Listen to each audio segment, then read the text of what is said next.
Hi all. So I'm going to continue to dump information on this channel, and I'm just letting everybody know that there'll be a period shortly where this will not be public anymore. So try to get a look at it now if you can. Once we start our programs, things will change, and I'll package it a little bit more professionally. But if you get a glimpse now, I'm giving you some information that is actually extremely valuable if you know and you understand it. With that being said, we want to talk about things that give you a tremendous advantage. And I'm going to show you something with striking because I basically taught you how to strike, and I taught you how to make a device to gauge your striking power. And if you understand that, you can do incredible things with your ability. There are a few things like that in the martial arts, and they're important to understand because there are a lot of very sophisticated skills that you can play with. And, there are things when you deal with things like bladed weapons and using weapons and professional information when you're bodyguarding, things like that. But fundamentally, if you can hit things really hard, it gives you tremendous advantage. And there are a few more things like that, okay? If you know how to really choke, we'll do a video on that.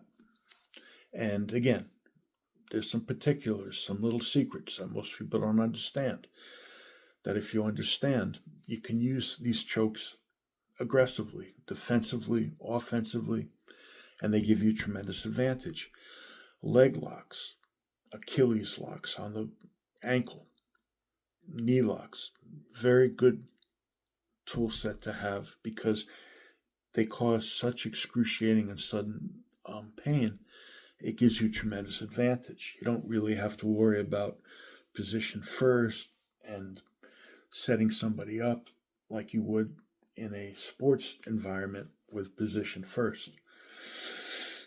So beyond the things like kazushi, unbalancing, atemiwaza, striking things in order to set something else up,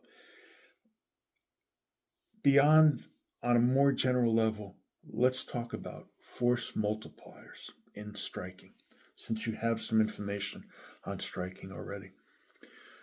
Basically, what you want to be able to do is if you hit something, you want to break it. Okay? When we were taught karate, that was fundamental to our training. You hit things as though you were going through them and breaking the target. You were hitting past your target. And how you can focus on a smaller part of your hand, okay, or even on your foot, you can hit with the toes. In order to do that is an example of a force multiplier. Okay, if you condition your hand properly, you can hit with one knuckle, which concentrates the force. Okay, you can hit with the bones in your hand, okay, which concentrates the force without having to use the padding on your hand. You can also use the padding on your hand, different strikes, but it's a way of striking that goes directly into the target. Okay? Another way that we do this is when we're talking about a straight strike, okay? Pulling in shoulder rotation, okay? Now, the reason this is significant, it works on the same principle. If you watch a train with wheels and you have a bar that goes across, and essentially the job of that bar is to remain vertical as the wheels turn, thus converting the linear energy of the wheels that would be the same size into more torque because the bar can account for one wheel being larger, etc. So you're generating more force because you have a larger circle in that case. In our case, if we're punching straight, okay, we want to be able to sometimes pull that shoulder in, okay, which will give us additional force, okay? Test this out. Don't ever take anything I'm telling you for granted.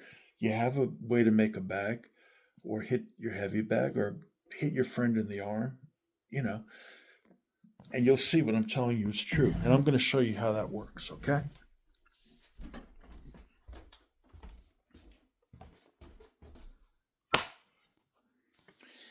Okay, you're going to see this bag here. Now,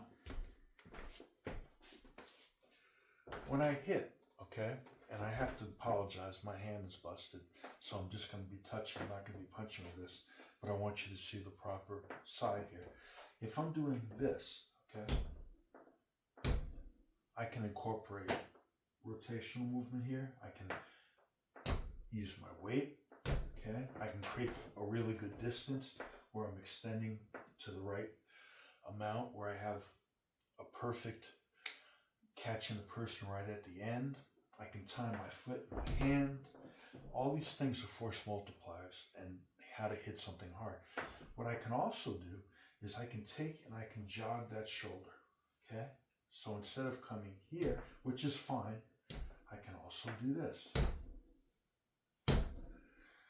I can also do that when I want to do several blows. Now, I want to make a distinction here, and this is important. This is not chain punching. We're not talking about doing this.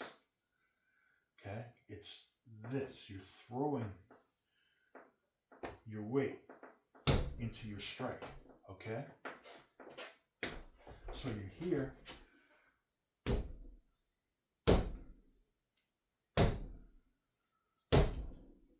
Okay? I'm not doing this. Okay? That's an arm punch. This is your body. Just as though if I'm breaking your guard down here, I can be using this movement. Okay? That's still not really chain hitting. What I'm doing is I'm using this and I can start to use that shoulder the same way. Okay? This creates more force to your target, okay? It also allows you, if you wanted to strike repeatedly with the same hand, okay? So instead of doing this, 1 and 2, or 1, 2, now I can bring that back very quickly, okay? Similar thing, all right?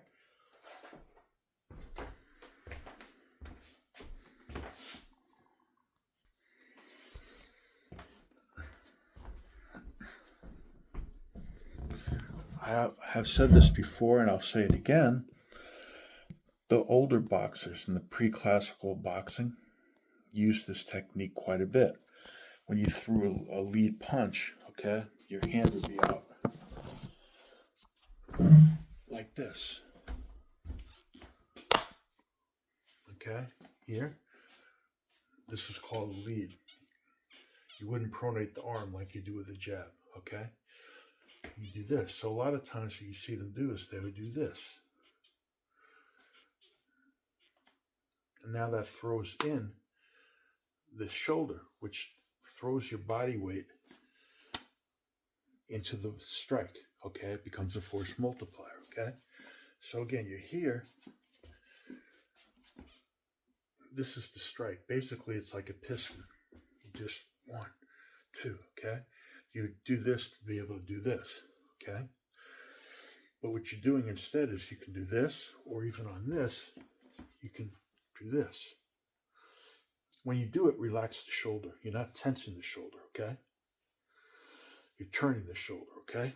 1, boom. You can use your shoulder as a force multiplier in other ways as well. So for example, if I do this and drop this, if somebody grabs you and you're doing this, okay?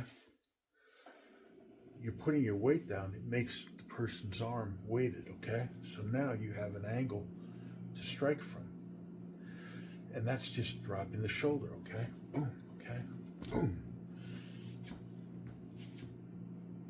Doing it with your shoulder, okay? With your head and shoulder.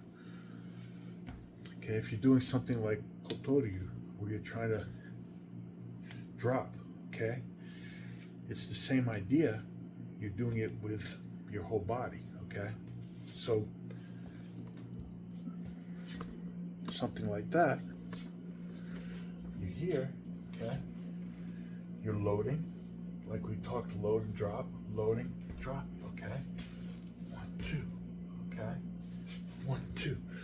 You can augment that with that shoulder. So now, when the shoulder comes up, now you have a force multiplier as you're striking, okay?